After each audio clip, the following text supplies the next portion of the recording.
Hello, Adventers. I'm Rick Dent, a member here at the Church of the Advent for a long time, about 75 years. I came to Spartanburg as a 4-month-old with my parents from New England for what was to be a 1-year time while my father learned textile manufacturing, and then we were going to move back to New England. Well, thanks to so many here, including the Advent and the Advent family, we've joined the Church of the Advent early on in my first year here in Spartanburg. We love the Advent. And one of the main reasons was at that time, the minister, Capers Satterley. He came to the Advent in the mid-40s, long before I was born, and then retired in the late 60s. He was a tall, thin gentleman, wonderful, always full of stories, and always had a smile. I can remember well sitting in the church, probably as a 4, 5, 6-year-old, and hearing Dr. Satterley's sermons. They seemed a little bit long, but always in his sermons, every sermon that I recall, he would have a sentence or two about Sewanee. Well, unbeknownst to me, I didn't know what Sewanee was.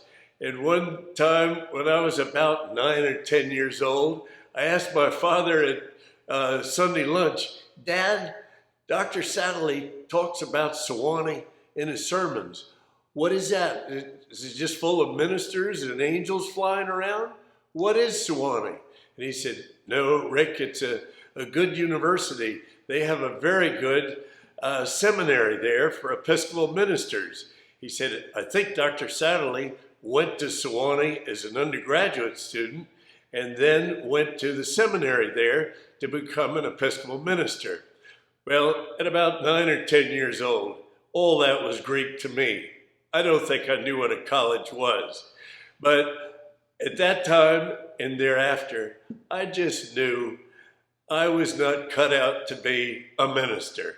I was not interested in going to Sewanee and being as fine a gentleman as Dr. Capers Satterley, whom all of us here at the Advent loved.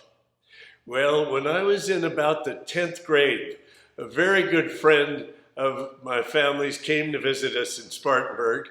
Morgan Hall was his name. And I met him out in the driveway and he said, "Rick, tell me, where are you looking at colleges now? I guess you've started." And I named a few colleges in New England and this and that.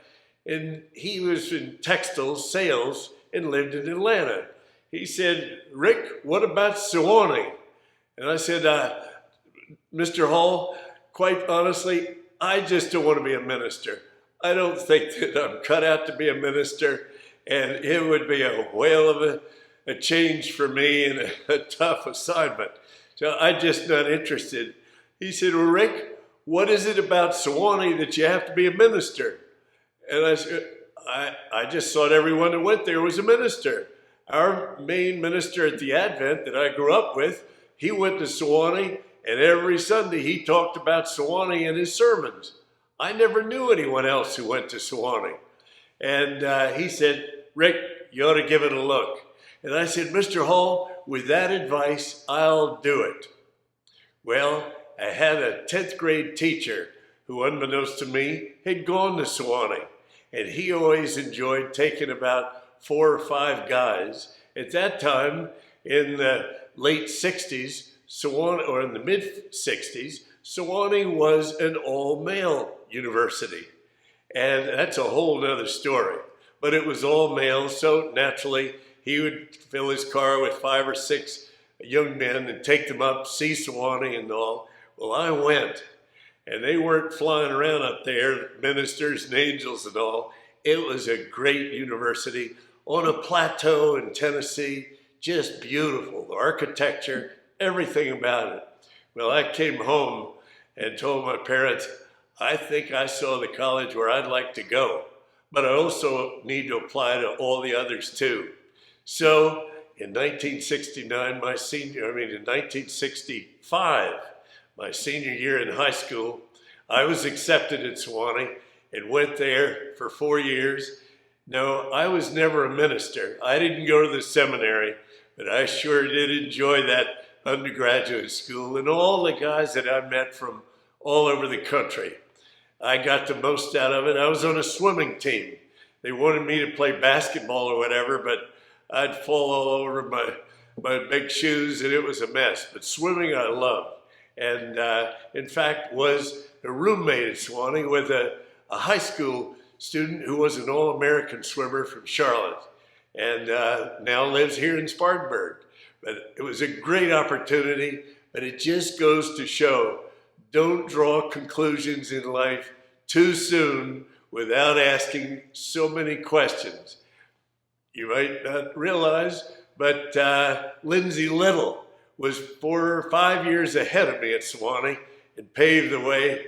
And I loved Sewanee as much as I think he did too. And there are many others from here at the Church of the Advent who've gone to Sewanee. And those who maybe aren't in college yet, please, by all means, give it consideration the way I did. You may be very, very surprised. Thank you.